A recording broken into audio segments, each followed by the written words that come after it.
सिर्फ 18% थी, लेकिन अनुसूचित जाति जनजाति की जो साक्षरता का प्रतिशत था वो 1% था। अर्थात 100 में से एक आदमी पढ़ा लिखा था। आज कितने हैं? लगभग 70। उस समय अपने देश में औसत उम्र जो थी वो 32 साल थी। अर्थात आदमी सिर्फ 32 साल की औसत उम्र तक जीता था, उसके बाद में मर जाता था। लेकिन ये औसत उम्र सबको मिला के थी। अगर हम अनुसूचित जाति जनजाति की औसत उम्र निकालते हैं तो 20 वर्ष से ज्यादा अनुसूचित जाति जनजाति का जो व्यक्ति है वो जिंदा नहीं रहता था।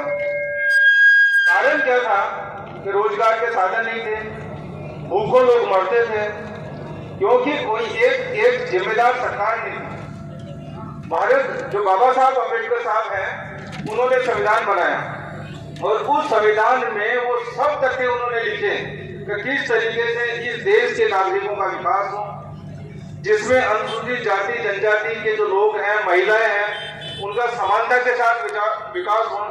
ये उनके विचार थे।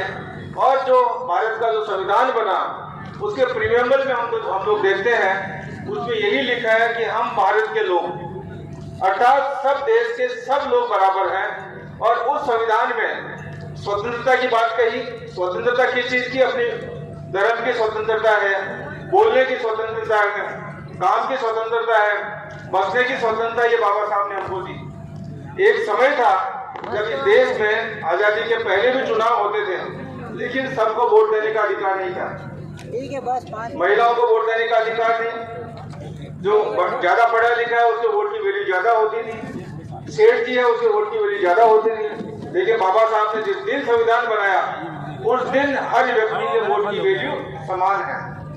चाहे करोड़पति हो, चाहे लखपति हो, चाहे अधिकारी हो, चाहे मंत्री हो, चाहे मंत्री हो, सबकी वैल्यू है कि बाबा साहब ने हमको अधिकार दिया।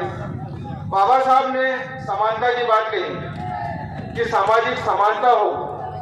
बाबा साहब ने सामाजिक न्याय की बात कही कि सबके साथ समानता, जिससे अभी मुद्दा आया था कि छुआछूत अभी भी फैल रही है। मंदिरों में जाने का अधिकार अभी भी नहीं है, सम्मान से रहने का अधिकार नहीं है, घोड़े पे भिदोरी नहीं निकाल सकते कई जगह, वो अधिकार नहीं है। आप कल्पना करिए कि 75 साल पहले क्या था, उसकी तो कल्पना हम लोग नहीं कर सकते। मुझे याद है इसी प्रदेश में आज के 25 साल पहले ऐसे क्षेत्र भी थे जहां पर अगर अनुसूचित जाति जनजाति वर्ग का व्यक्ति गेहूं की रोटी खा लेता था तो उसकी पिटाई होती थी। इसी प्रदेश की बात है ये। और घोड़े की चटनी की बात